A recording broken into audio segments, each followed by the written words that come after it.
गजाननं भूगणादिसेवितम्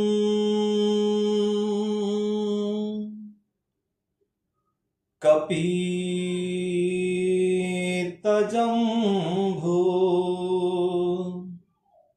फलचारुभक्षणम्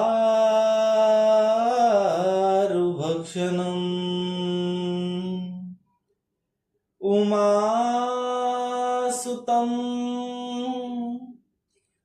शोकविनाशकारकम्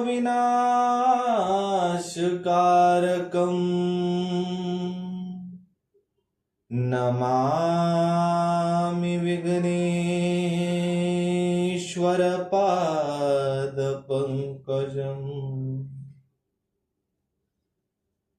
कर्पूरगौरम्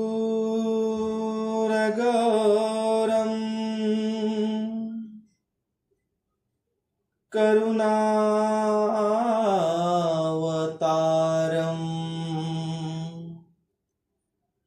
संसारसारम्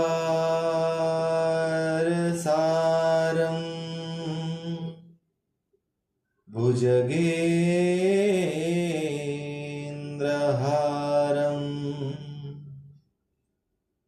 सदा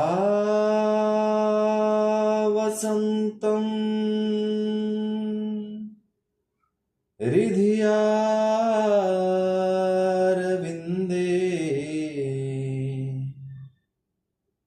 भवं भवानी सहितं नमामि।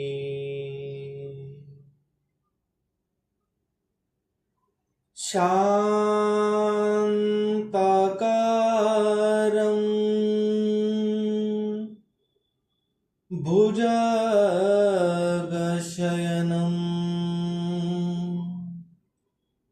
पद्मनाभं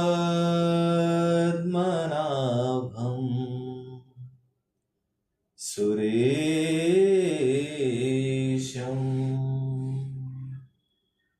विश्वाधारं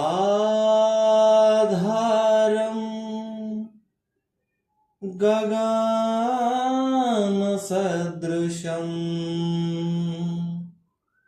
मेघवर्णं शुभांगं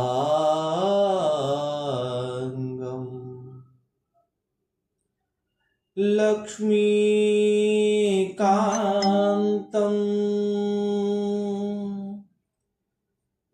योगविद्याभिनगम्यं वन्दे विष्णुं भवभयहरं सर्वलोकैकनाथम् मनोजं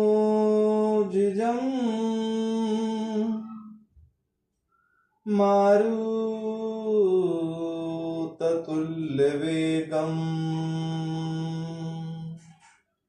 जितेन्द्रियं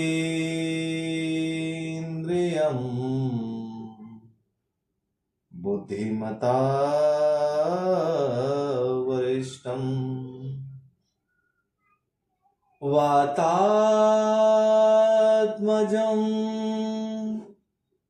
वानरयूथमुख्यं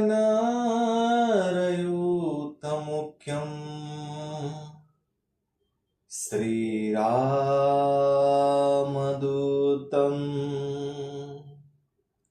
शरणं प्रपद्ये। श्रीकृष्ण गोविंद हरे मुरारे, हे नाथ नारायण वासुदेव। श्रीकृष्ण गोविंद हरे मुरारे, हे नाथ नारायण वासुदेव।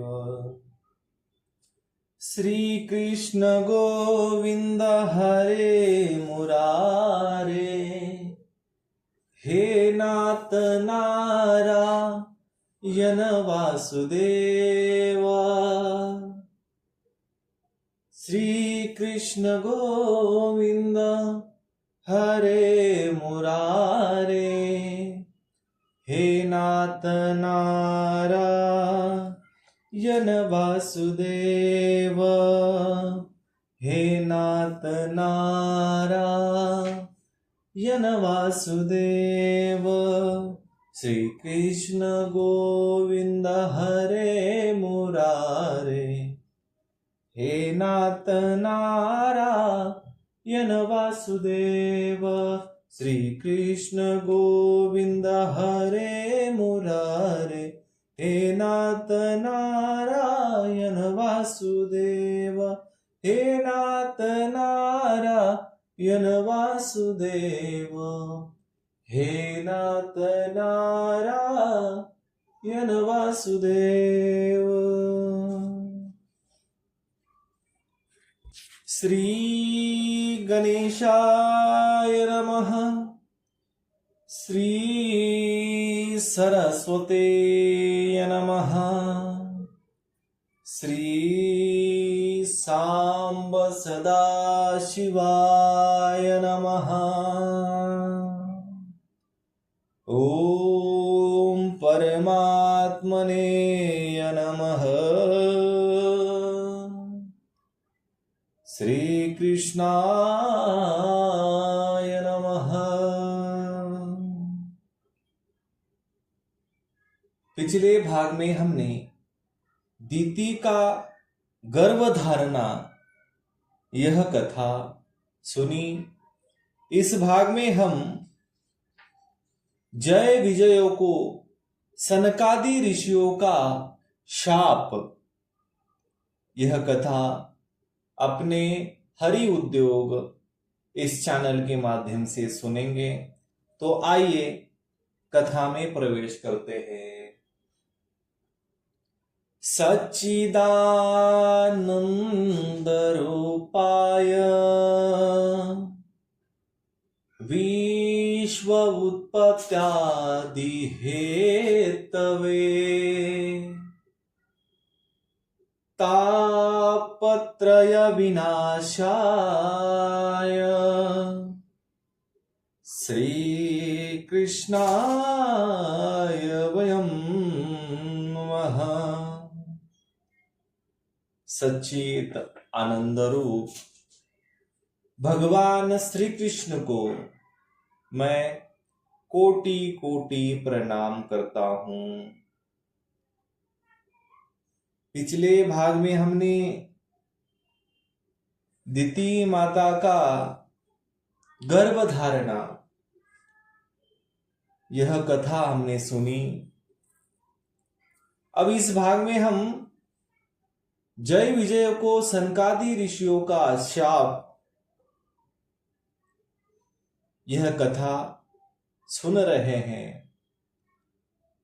मैत्रेय जी ने कहा, विदुर जी, दिति को अपने पुत्रों से देवताओं को कष्ट पहुंचने की आशंका थी, इसलिए उसने दूसरों के तेज का नाश करने वाले उस कश्यप जी के तेज वीर्य को 100 वर्ष तक अपने उदर में ही रखा। उस गर्भस्थ तेज से ही लोकों में सूर्यादि का प्रकाश क्षीण होने लगा तथा इंद्रादि लोकपाल भी तेजोहीन हो गए। तब उन्होंने ब्रह्मा जी के पास जाकर कहा कि बड़ी अव्यवस्था हो रही है। देवताओं ने कहा, भगवान, काल आपकी आज्ञा शक्ति को कुंठित नहीं करता, ना कर सकता है, इसीलिए आपसे कोई बात छिपी नहीं है। आप इस अंधकार के विषय में भी जानते ही होंगे। हम तो इससे बड़े ही भयभीत हो रहे हैं। देवताधिदेव, आप जगत के रचयिता और समस्त लोकपालों की मुकुटमणि हैं। आप छोटे बड़े सभी जीवों का भाव जानते हैं। देव, आप विज्ञान बल संपन्न हैं। आपने माया से ही यह चतुर्मुख रूप और रजोगुण स्वीकार किया है। आपकी उत्पत्ति के वास्तविक कारणों को कोई नहीं जान सकता। हम आपको नमस्कार करते हैं। आप में संपूर्ण भुवन स्थित है। कार्य कारण रूप सारा प्रपंच आपका शरीर है, किंतु वास्तव में आप इससे परे हैं। जो समस्त जीवों के उत्पत्ति स्थान आपका अनन्य भाव से ध्यान करते हैं, उन सिद्ध योगियों का किस प्रकार भी ह्रास नहीं हो सकता, क्योंकि वे आपके कृपा कटाक्ष से कृत्य हो जाते हैं तथा प्राण, इंद्रिय और मन को जीत लेने के कारण उनका योग भी परिपक्व हो जाता है। रस्सी से बंधे हुए बालों की भांति आपकी वेदवाणी से जकड़ी हुई सारी प्रजा आपकी अधीनता में नियम पूर्वक कर्मानुष्ठान करके आपको बलि समर्पित करती है। आप सबके नियंता मुख्य प्राण हैं। हम आपको नमस्कार करते हैं। भूमन, इस अंधकार के कारण दिन रात का विभाग अस्पष्ट हो जाने से लोगों के सारे कर्म लुप्त होते जा रहे हैं, जिससे वे दुखी हो रहे हैं। उनका कल्याण कीजिए प्रभु, और हम शरणागतों को और अपनी अपार दया दृष्टि से निहारिए। देव, आग जिस प्रकार ईंधन में पड़कर बढ़ती रहती है, उसी प्रकार कश्यप जी के वीर्य से स्थापित हुआ यह दिति का गर्भ सारी दिशाओं को अंधकारमय करता हुआ क्रमशः बढ़ रहा है। श्री मैत्रेय जी कहते हैं, महाबाहो, देवताओं की प्रार्थना सुनकर भगवान ब्रह्मा जी हंसे और उन्हें अपनी मधुर वाणी से आनंदित करते हुए कहने लगे। ब्रह्मा जी ने कहा, देवताओं, तुम्हारे पूर्वज मेरे मानस पुत्र सनकादि लोकों की आसक्ति त्याग कर समस्त लोकों में आकाश मार्ग से विचरा करते थे। एक बार वे भगवान विष्णु के शुद्ध सत्वमय सब लोकों के शिरोभाग में स्थित वैकुंठ धाम में जा पहुंचे।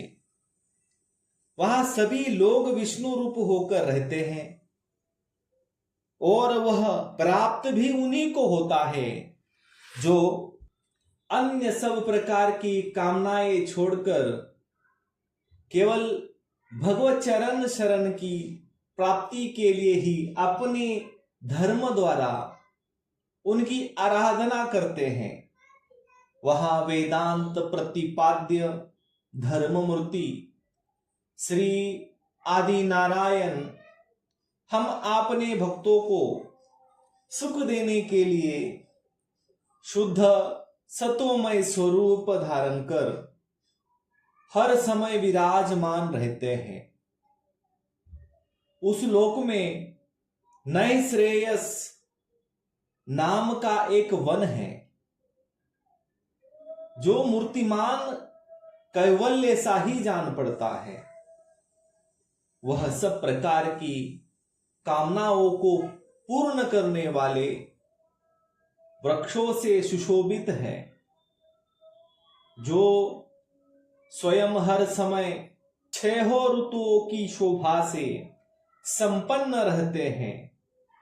वहां विमानचारी गंधर्वगण अपनी प्रियाओं के सहित अपने प्रभु की पवित्र लीलाओं का गान करते रहते हैं, जो लोगों की संपूर्ण पाप राशि को भस्म कर देने वाली है।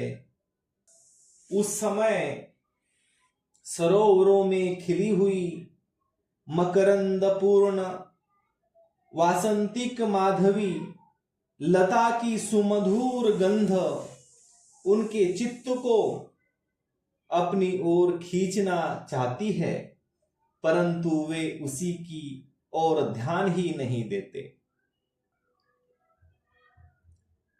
वरन उस गंध को उड़ाकर लाने वाले वायु को ही बुरा भला कहते हैं।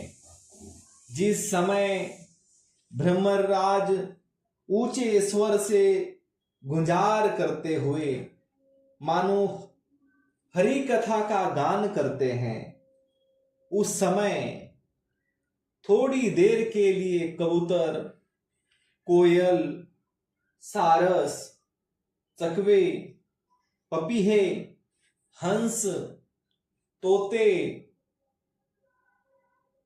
तीतर और मोरों का कोलाहल बंद हो जाता है, मानो वे भी उस कीर्तनानंद में बेशुद्ध हो जाते हैं।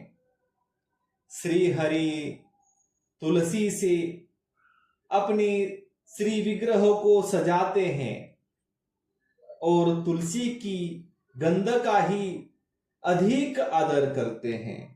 यह देखकर वहां के मंदार, कुंद, कुरबक, तिलक वृक्ष,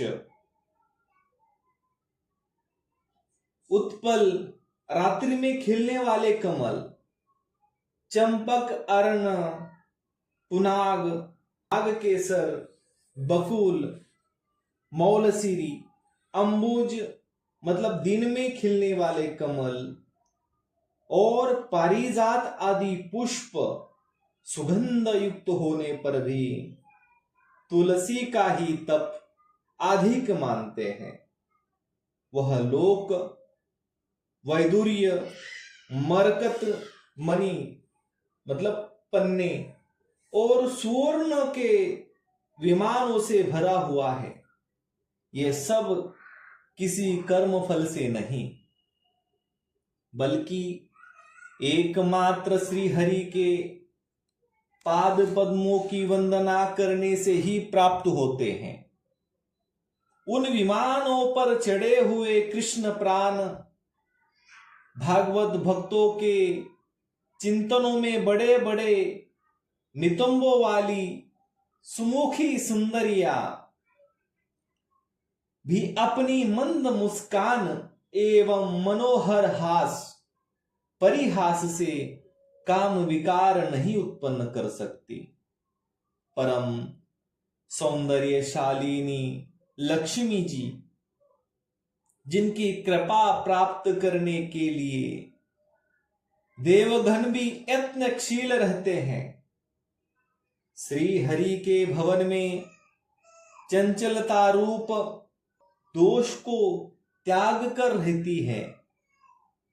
जिस समय अपने चरण कमलों के नुपुरों की झनकार करती हुई वे अपने लीला कमल घुमाती है, उस समय उस कनक भवन की स्फटिकमय दीवारों में उनका प्रतिबिंब पड़ने से ऐसा जान पड़ता है मानो वे उन्हें बुहार रहा हो।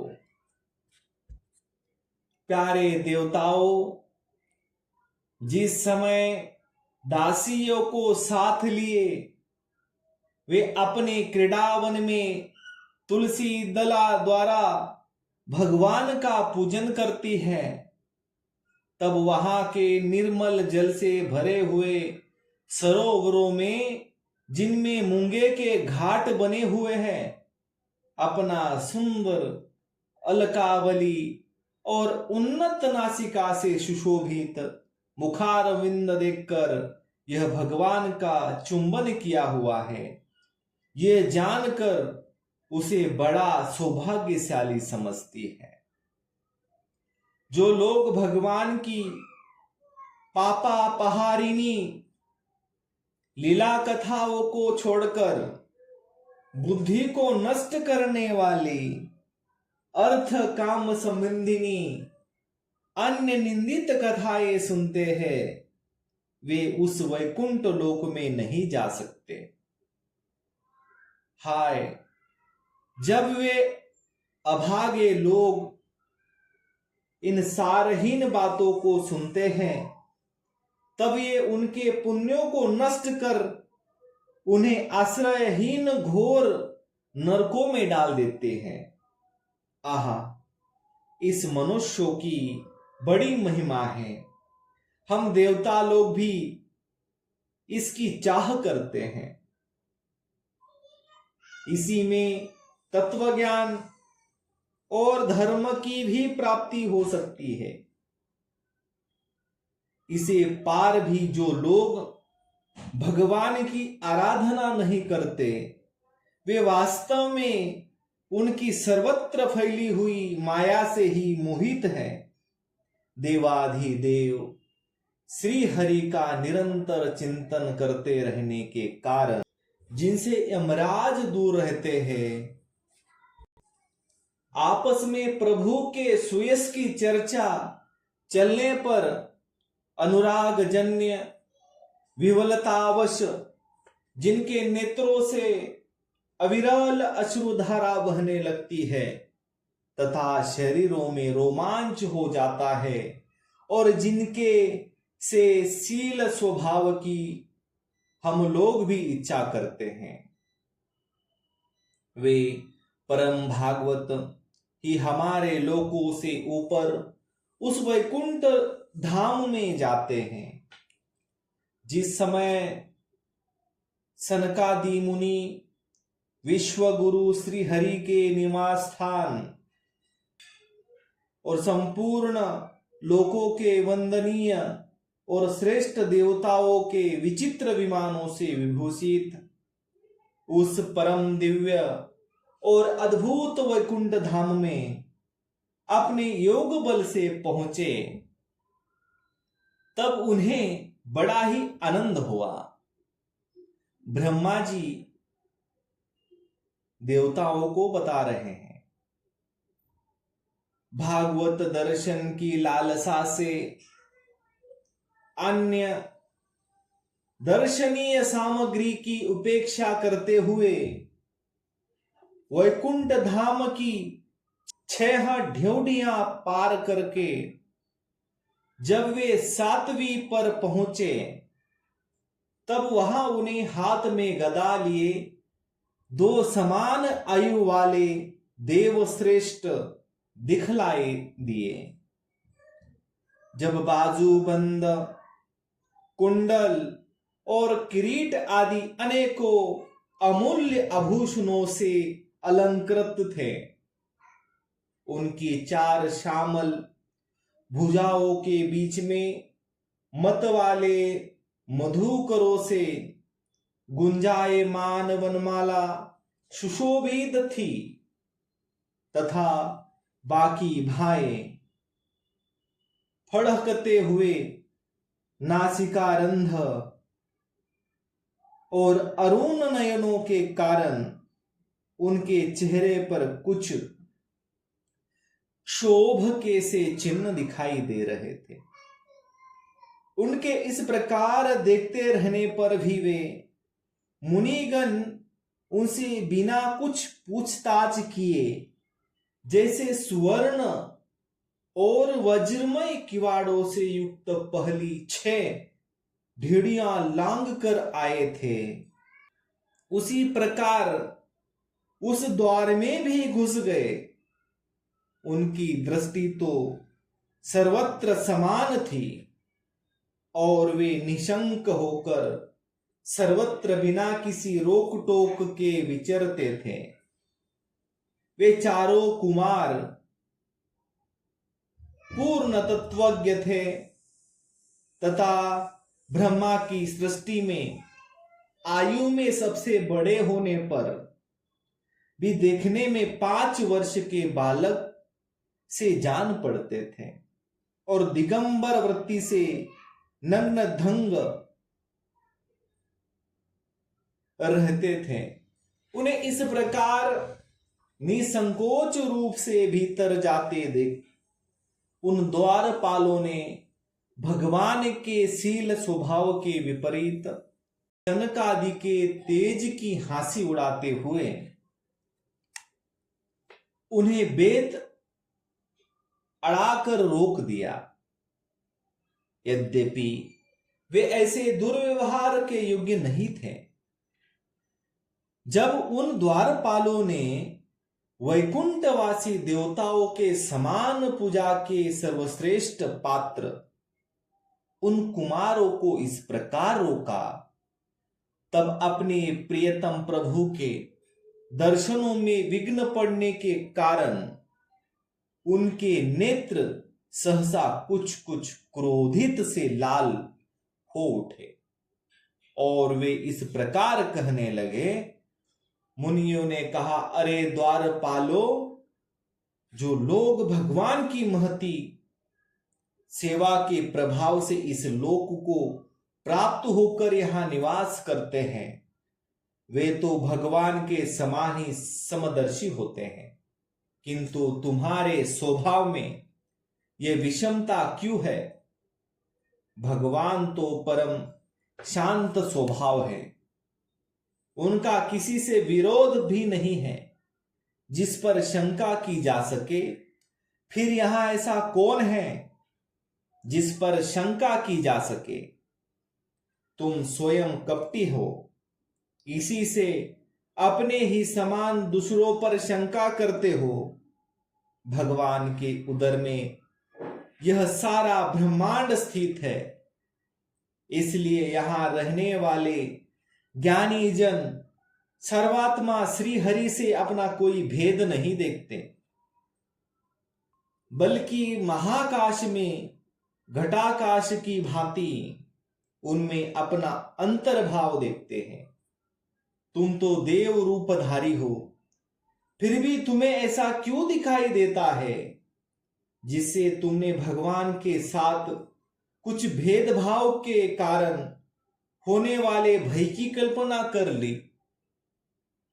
तुम हो तो इन भगवान वैकुंठनाथ के पार्षद, किंतु तुम्हारी बुद्धि बहुत मंद है। अतएव तुम्हारा कल्याण करने के लिए हमें तुम्हारे अपराध के योग्य दंड का विचार करते हैं। तुम अपनी भेद बुद्धि के दोष से इस वैकुंठ लोक से निकलकर उन पापमय योनियों में जाओ जहां काम, क्रोध, लोभ प्राणियों के ये 3 शत्रु निवास करते हैं।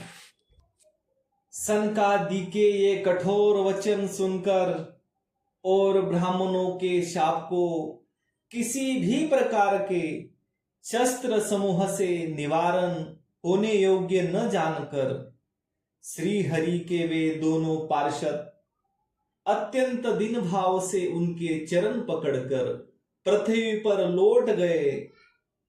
वे जानते थे कि उनके स्वामी श्री हरि भी ब्राह्मणों से बहुत डरते हैं।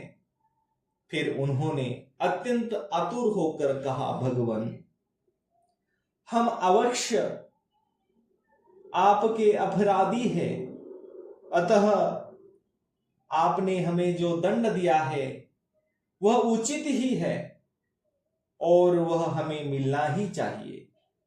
हमने भगवान का अभिप्राय न समझकर उनकी आज्ञा का उल्लंघन किया है, इससे हमें जो पाप लगा है वह आपके दिए हुए दंड से सर्वथा धुल जाएगा, किंतु हमारी इस दुर्दशा का विचार करके यदि करुणावश आपको थोड़ा सा भी अनुताप हो तो ऐसी कृपा कीजिए कि जिसे उन अधमाधम योनियों में जाने पर भी हमें भागवत स्मृति को नष्ट करने वाला मोह न प्राप्त हो।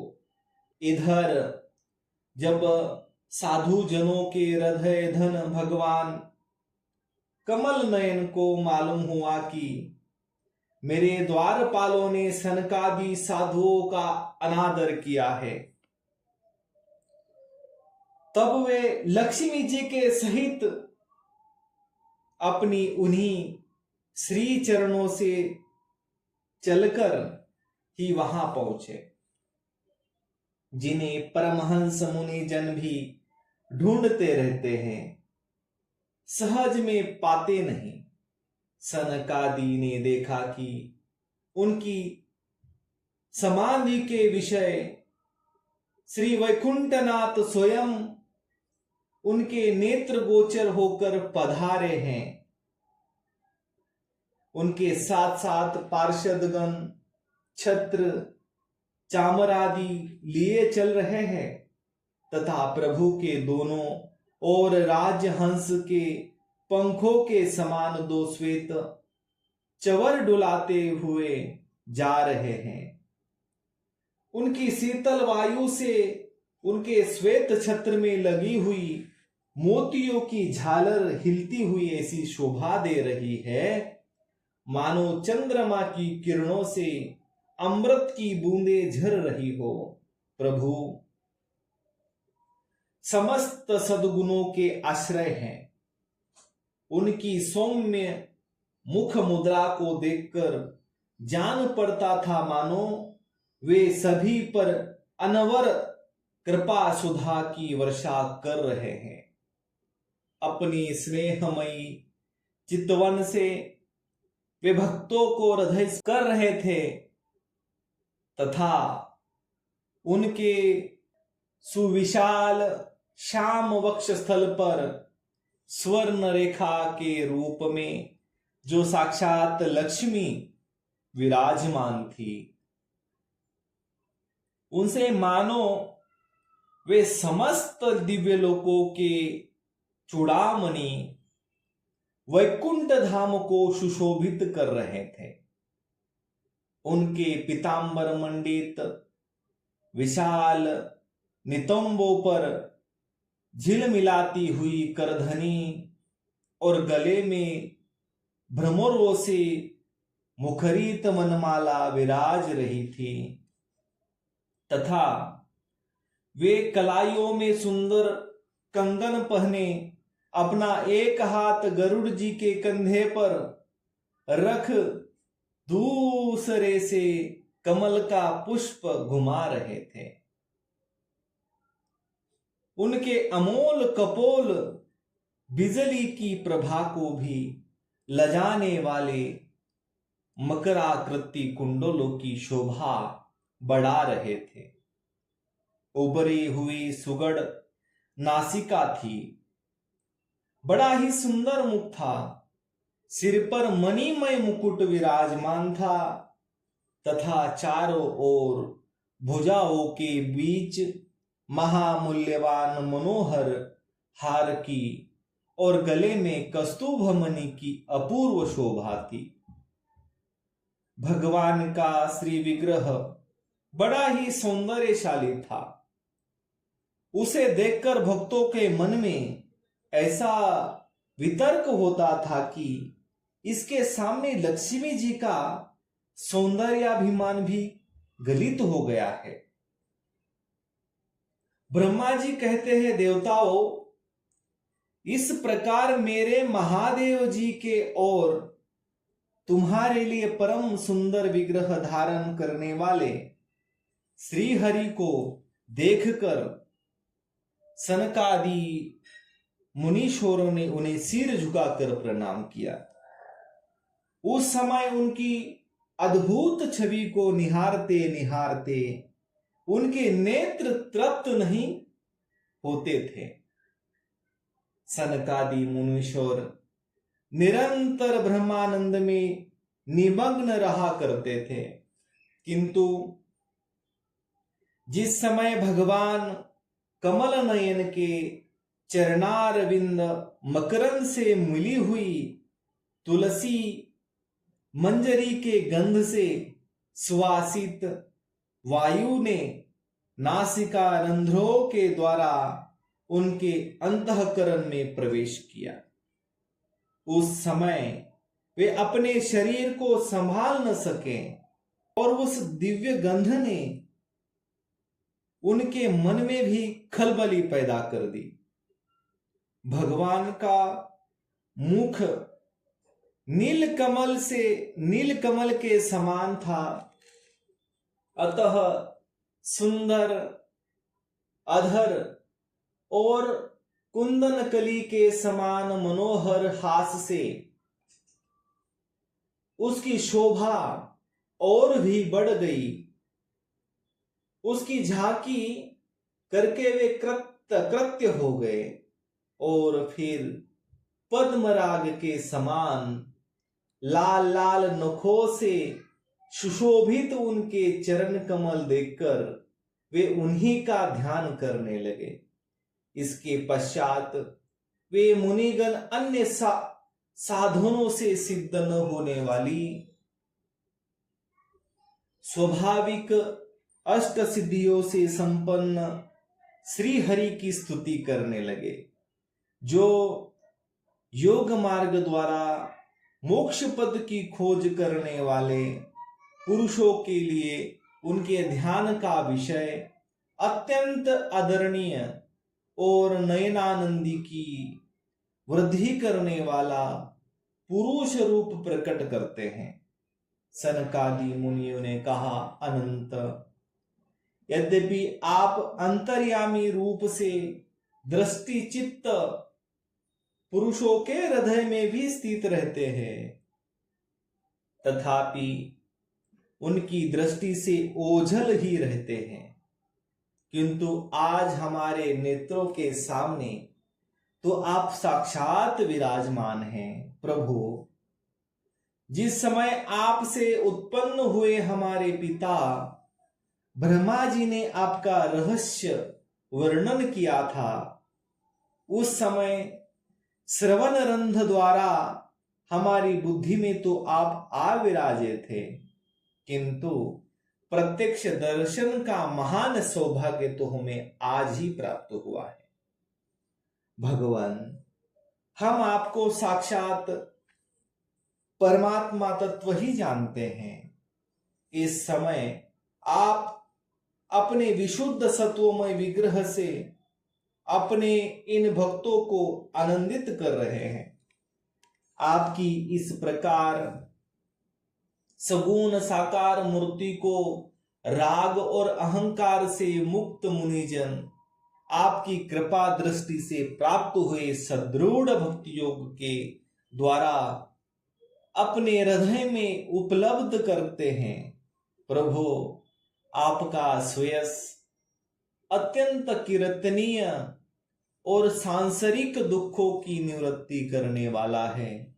शरणों में रहने वाले जो महाभाग आपकी कथाओं के रसिक है, वे आपके आत्यंतिक प्रसाद मोक्ष पद को भी कुछ अधिक नहीं गिनते। फिर जिन्हें आपकी जरा सी भी टेढ़ी बाह ही भयभीत कर देती है, उन इंद्रपद आदि अन्य भोगों के विषय में तो कहना ही क्या है। यदि हमारा चित्त भौरे की तरह आपके चरण कमलों में ही रमन करता रहे, हम आपके चरण संबंधन से ही सुशोभित हो और हमारे कान आपकी सुयस सुधा से परिपूर्ण रहे, तो आपके पापों के कारण भले ही हमारा जन्म नरकादि योनियों में हो जाए, इसकी हमें कोई चिंता नहीं है। विपुल कीर्ति प्रभु, आपने हमारे सामने जो यह मनोहर रूप प्रकट किया है, उसे हमारे नेत्रों को बड़ा ही सुख मिला है। विषयासक्त अजितेंद्रिय पुरुष के लिए इसका दृष्टि गोचर होना अत्यंत कठिन है। आप साक्षात भगवान हैं और इस प्रकार स्पष्टतया हमारे नेत्रों के सामने प्रकट हुए हैं। हम आपको प्रणाम करते हैं। तो आज के लिए इतना ही। कर्पूर गौरम करुणावतारम संसार सारम भुजगेन्द्रहारम सदा वसन्तं हृदयारविन्दे भवं भवानी सहितं नमामि। सियावर रामचंद्र की जय। पवन सुत हनुमान की जय। उमापति महादेव की जय।